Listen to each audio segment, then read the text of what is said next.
Özlem is here, and in today's chapter, we are going to cover the catalog view that includes the product listing. See you there! This was where we left off for our very first presentation, so now I'm just gonna press Let's Go Shopping here and get into the catalog view. Here, the products that you see are pre-filtered according to the selected customer, meaning that those are the only products that your customer can actually order.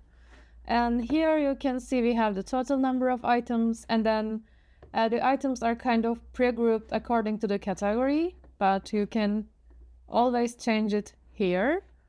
Another cool thing that you can do in the DSR is if you don't want to implement only one level but two level of grouping, you can just select the first level of grouping as delivery as an example, and then category.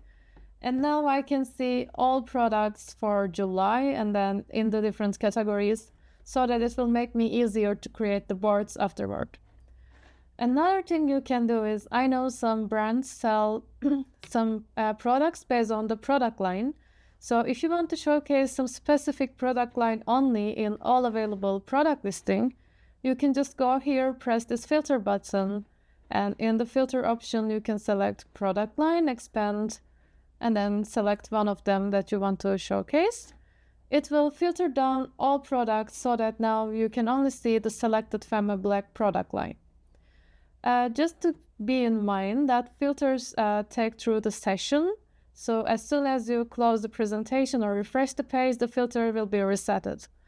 If you want the filter to stay there, it doesn't matter whether you close the presentation or do any kind of action.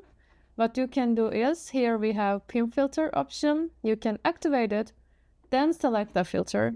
Now it doesn't matter whether you close it, refresh it, or share with someone, it will be always saved as selected. Another thing you can do is basically you can collapse all options. You can clear filters by using this button. This will clear the filters except the pinned ones. And then if you want, you can search for a specific type of a filter. We have some binary filter options for business tags and sustainability. If you want, you can press on them to toggle it on and off. And then we talk about the grouping. You can change the sorting inside each of the grouping, like name, markup, recommended retail price. It's totally up to you. And if you want to show the products to your customer a little bit bigger and add some more detail, you can always use this I button here to add at least some bigger thumbnails, the name and the price of the products. Another thing that you can do in the catalog listing will basically add some products to your favorites without entering the PDP view. So if you activate this heart toggle, now you can click on the product that you want to add to your favorites, and re-clicking it will remove it from your favorites.